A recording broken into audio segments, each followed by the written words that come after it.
Shepard, what can I do for you? Have you got time to talk? Sure. Let me just... Come on, you little boshtet! Oh, sorry. I've got a small fever and I'm taking it out on the poor drive core.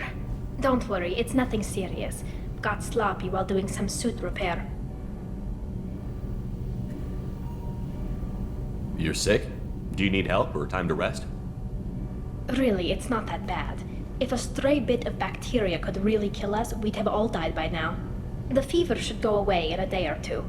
Don't worry, it won't affect my performance on the mission. It's not even an illness, really. What we experience is actually an acute allergic reaction. How exactly does the sickness work? It's an allergic reaction? Right. Say I get exposed to a human disease, like... What did Navigator Presley have that time? Chickenpox? I wouldn't get chickenpox, but I'd run a fever as my system reacted to the foreign presence. Depending on where it hits me, I could get other symptoms. Nausea, vomiting, everything you'd expect from being sick.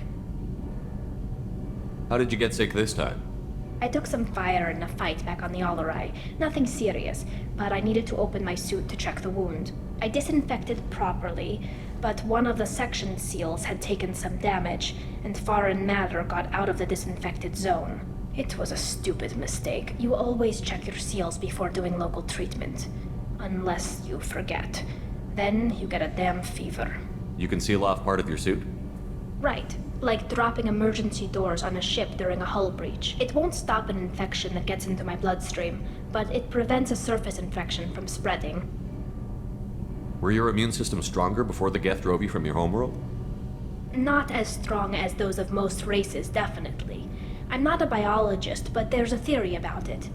Because our planet lacked insect life, plants developed symbiotic relationships with large animals to spread seeds or pollen. Most viruses on our world were partially beneficial, so our immune systems evolved to be weak. They were more likely to adapt to contamination than fight it. But Quarians colonized other worlds. They couldn't all have been like that. They weren't. Most colonists went through a period of mild illness before adapting to the new environment. When the Geth took the homeworld and our colonies, the sterile environment on the flotilla ruined our immune system's adaptability.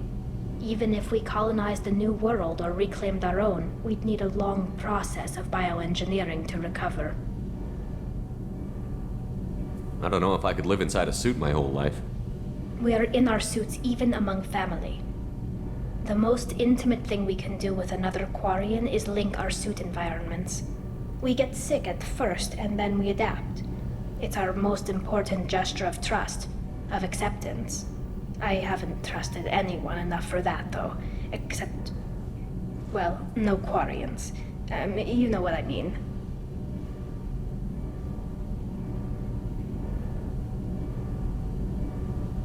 Wait, I can't tell under the helmet. Are you blushing? What? No, it's the fever. It's just that the tradition also signifies a willingness for, intimacy. I wasn't trying to... It's not always like that. It's more... how did we even end up talking about this?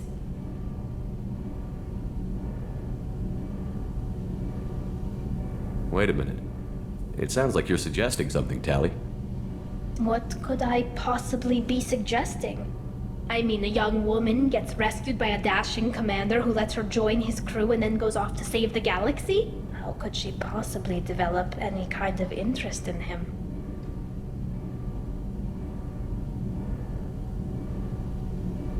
You have nothing to be embarrassed about, Tali. I feel the same way about you. Really? I didn't kn- You never... Well, good. Anyway, I should get back to work. But thanks for coming by and talking.